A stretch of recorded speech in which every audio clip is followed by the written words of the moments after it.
Hey everyone, welcome back to my channel. This is Coffee with Katie. Hope you all are doing well. It has been a minute. I am officially back from my vacation to Florida and all my traveling and running around, so hopefully things will calm down now that I am back. It's a little jarring coming back from Florida weather and then immediately waking up in the morning and it being like 38 degrees. So fall is here, but I am not necessarily happy about it because I love Florida. I have a really fun shirt though from Kentucky. And it's a Kentucky Bluegrass t-shirt, and it's a horse and a human skeleton, and I think it's hilarious, and I'm glad I can wear it because it's October. Thank you all for hanging in there with me as my filming schedule was a little off kilter. I have so much work to do to catch up. Currently have like piles of books over here that I need to do a book haul from. I know I just posted one, but that was from months and months and months ago, so these have collected since then. So I really need to get that done today. I also have several unboxings next to me that I have to do, but today's video is going to be my September reading wrap-up. So you know the drill with all of this. I'm going to be going over all the books that I read in September and giving you my thoughts on them. I know some of you have been a little bit anxious for some of the books that I was supposed to read and my thoughts on them, so let's just get into this. So the first book that I read in September, there's no surprise here, is The Ballot of Never After by Stephanie Garber. I love Stephanie Garber and I love the Caraval universe. I did get the arc ahead of time, a little bit ahead of time, like maybe 1 or 2 weeks, and was able to read that, but I did get all of my finished copies in as well. Spoiler alert, I absolutely loved this. I do have a reading vlog up for me reading this book. It was a lot of fun, but I do want to give you kind of a nutshell of my thoughts on it today. And if you would like to hear an in-depth review on this book, I can also do that. Just give me a comment down below and I will work on that for you. So I jotted down like this little sentence blurb thing of my thoughts and emotions right after I finished the book. So let me just give you that real quick. I just can't. Oh my stars, I'm dying. My heart hurts. My heart is happy.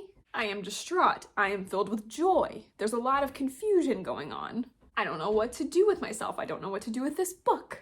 So yeah, I absolutely loved this book, but there was emotional damage. In fact, I have a TikTok/Instagram reel about that. Check out my Instagram or TikTok down below because there was emotional damage involved. I absolutely loved getting more of the world of the Magnificent North and more of the kind of lore and background behind it. That was really cool, and you kind of get a little bit more of Jax's background as well. Not much, but there's like little hints of it here and there, so that was really cool. I really appreciated that because we really haven't gotten much of his backstory at all. I would say this book kind of hits the ground running. There's a lot of crazy things that happen in rapid succession, one after the other, and you're just kind of spinning and there's just really intense stuff happening. Like it doesn't pull punches and there's just a lot going on immediately. I would say towards the middle of the book it gets kind of weird, not dull necessarily, but just kind of a different tone, a different pacing. But the last third of the book is crazy and intense. Evangeline keeps getting into trouble because she's impulsive and it drives me insane.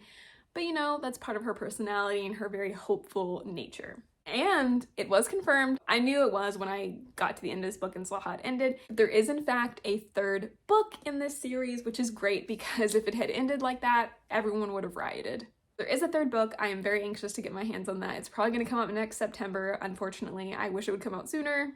The release date hasn't been announced yet. Hopefully that will wrap up this storyline and give us a lot more answers that we're looking for. I feel like Stephanie Garber does have kind of a way of writing where she wants to keep things mysterious, and so you don't always get your answers to your questions, and I would prefer answers to some of these questions.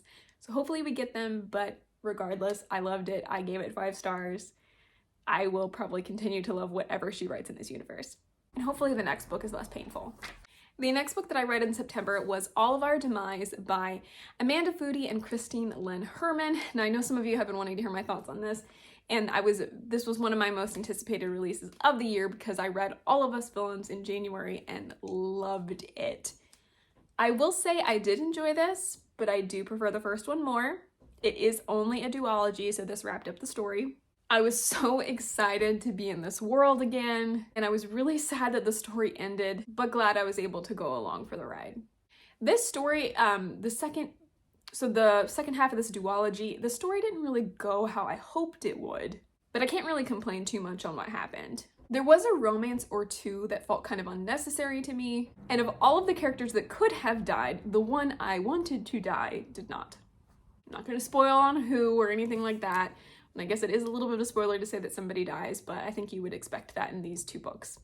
What I will say though is even though this story didn't go exactly how I hoped it would or would envisioned it would or wanted the characters to go, the writing was really, really good.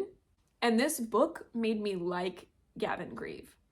And if you'd heard my thoughts on the first book, I hated Gavin with a passion. I hated him. I dreaded reading his POVs because it's told from 5 different points of view of these characters. I dreaded his POV. I hated him. I hated everything about him. And usually when I dislike a character that much, there's no coming back from it. But this book gave him more substance, and it also made me appreciate him more, but also other characters I didn't really care for. So they did a really good job in writing this. It was really, really good. And it's really hard when I dislike a character in the first book or whatever, it's really hard for you to write them in such a way that I care about them or even like them in the next book. They did that with this, like I said, with Gavin and with a couple others. They made me like not hate them or just like dread their POV so much. That's pretty difficult to do for me. It might not be for you. It was for me, so it made me appreciate a lot of the characters more, even the ones that I didn't really care about in the first one, or even ones that were just kind of like fine, but I didn't love them. Like, it just made me appreciate all of them more, which was really cool. Except Isabel, she can go kick rocks. I hate her. But the writing was good, the story was good, there was a lot of elements of magic and really cool things going on, and kind of like problem solving and like vicious curses. There was a lot of really cool elements and it was really good. I was a little irritated with how one of the characters was drawn into another situation and it felt like it was a repeat of the situation. And it felt like they shouldn't fall for that because they had done that in the previous book, and so why would they do it again? It was executed well, but I just didn't like that it was a repeated situation. And I'm trying not to spoil anything, but that really irritated me. But that's not really, I guess it's not really a negative on how they wrote the story, but just more of a of me saying why would that character do that again. But it was really good. I'm sad it's over. I really enjoyed this world, and even though it was just a duology, I think it is very underrated. And if you haven't read all of Us Villains and all of Our Demise, I would highly recommend you check it out because it is really, really good. Oh, and I gave that 4.5 out of 5 stars. So still an excellent read, but I gave 5 stars to All of Us Villains. The next book I'm going to talk about I cannot find for the life of me, but that is Pestilence by Laura Thalassa. So this was interesting. The reason I wanted to read these books is because I was really intrigued at the aspect and concept of the 4 horsemen of the apocalypse and using that as kind of writing each individual story. So they're all set in the same world, but all set on a different horseman. I just thought it was a really cool concept to take the 4 horsemen of the apocalypse and kind of remove that from scripture and theology and make that into your own fictional story. I was just really intrigued by that idea. It was cool, it was intriguing, that's why I wanted to read them. So I decided to pick this up when I was sick because I was off work sick and just kind of wanted something that was like a quick read to be able to go through. And I thought this would fit the bill and just kind of help me not be bored while I was sick and trying to recover.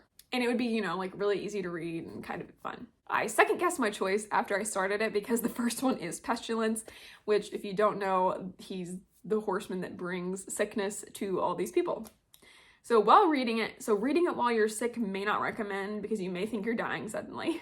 No, it was just kind of hard to, when you're not feeling well, reading about all of these people getting sick and dying from the sickness, and it's like horrible sickness. So it's just kind of, parts of it were not a vibe, but overall pretty entertaining read. While I did like this, it's kind of set up as like each horseman of the apocalypse finds a human woman and they fall in love, I believe. And that's kind of what happens with this one. It is a romance. And while this one was fine, okay, good, I think I will really like War and Death way more than I liked Pestilence. And I don't know about Famine, but I think I'll like War and Death the most. And I think those aspects will be more interesting to me. So I'm hoping I will like the rest of the series more than I liked this one, even though I did like it. So yeah, Pestilence was fine. I gave it 3 stars. I will say though, it was really brutal, like way more brutal than I thought it would be. So if you are sensitive to that kind of stuff, I would just beware of that because there's a lot of people trying to kill the horsemen and they can't die, but they can be injured and then they kind of regenerate. So like burning them alive and then regenerating. Like there's just a lot of gruesome, brutal elements. So if you're not prepared for that, prepare yourself. And if you can't if you can't stomach those types of elements, I would not read this series, at least from the first one that I've read so far. The next book that I was able to read was A Strange Hymn by Laura Thalassa. This is book 2 in the Bargainer series, and I kind of picked this up on a whim as well because I just needed this for my plane ride from Hawaii. So I was on a really long plane ride coming back from Hawaii. I was extremely restless because I had flown in on Saturday and was flying out Wednesday. So the times in between my 2 flights were very short for those very long flights. And I was just really restless. I had 2 audiobooks. One of them was Lord of the Rings and one of them was Ballot, because I was re-listening to Ballot even though I had read it to make sure I didn't miss anything. And that one wasn't working, and I just could not. It wasn't Lord of the Rings' problem, it was my problem because of how restless and irritated I was because I can't sleep on planes and I was tired of sitting and I just needed something to get my attention and just like enrapture me. And this was the only other one on my phone that was downloaded. So I was like, this is my last shot. So I just really needed this, and it was exactly what I needed for my plane ride to like just capture my attention and get me through that plane ride because I could not stand it any longer. So this was fun and really entertaining and really helped me. And while I did enjoy it, I will say that this book was less of the murder mystery elements that I really enjoyed of the first one, and more getting introduced to the Fae world and the Fae elements and the magic and stuff like that. And the plot development. So it's not bad per se, but it just had less of the elements that I really enjoyed in the first one. This one was also kind of brutal, and there's some things that happen that kind of push the plot along, and that if you've been reading stories like this, you're kind of like, oh, yep, saw that coming kind of a thing. There was one trope that they were playing at that if it comes true, I will be so upset. But it didn't come true in this book, so hopefully it's okay. But yeah, so this one was okay, but I did not like it as much as the first one, but I do think it's shaping up to be a really solid 3rd book, and it is a trilogy. This one also seems to be the longest of the 3 books, so that's a little concerning because I'm really excited about the 3rd one, and it looks too short now, but it's okay. So this one is okay, but I'm more interested in what's gonna happen in the 3rd to wrap this all up. It does seem kind of bleak and like things are about to go down. But very curious to see how the story is going to wrap up. I really enjoyed this series, and I'm really beginning to really enjoy this author as well, because the Bargainer series, the first one, was the first thing I ever read from her, and now I've started the 4 Horsemen and I've enjoyed that. So I'm really starting to like this author, and she's got some cool concepts. So this was definitely needed for me on my plane ride. It was great for that. And I did give this 4 stars. And the last book that I read in September was The Two Towers by J.R.R. Tolkien. I did like this book, however, I did not like this as much of The Fellowship of the Ring. That one was just so good, despite the Tom Bombadil stuff. It was just so good, and it just like really captured my attention. I was really intrigued, and everything was going on was so cool and fun and dangerous and interesting. And this one had those elements. There was a lot more of the Uruk-hai perspectives, which was really interesting because you kind of get that in the movies, but it's a lot more expounded on the books. So that was really cool. I did like that element of the more of the Uruk-hai and the orc perspectives. Kind of how it plays out in the movie, and I'm not trying to compare the movie and the books too much, but just so you can kind of understand where I'm coming from.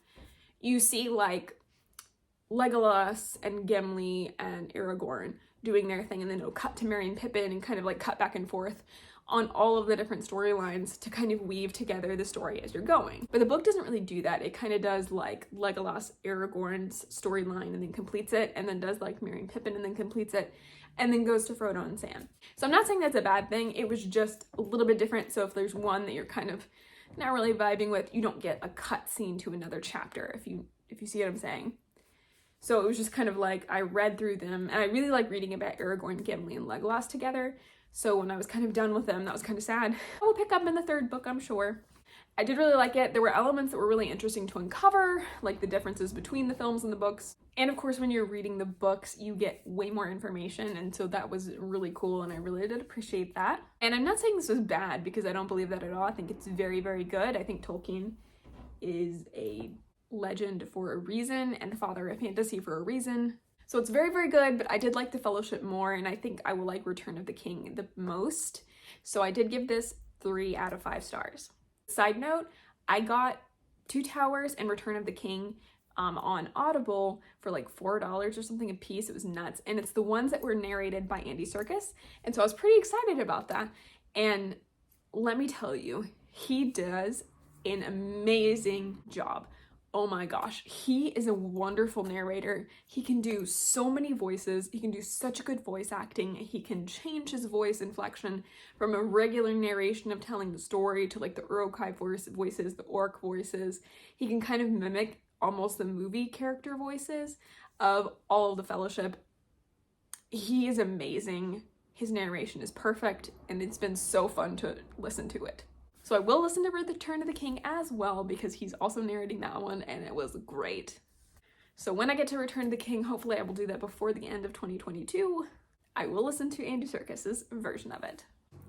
Alright everyone, well that is it for today's video, and just kind of giving you all of my sporadic thoughts on all the books that I read in September. If you would like to hear any more in-depth thoughts about any of these books, please comment down below and I can work on that for you. But please like this video if you liked it, subscribe if you want to, and I will see you next time. Stay safe and caffeinated. Bye.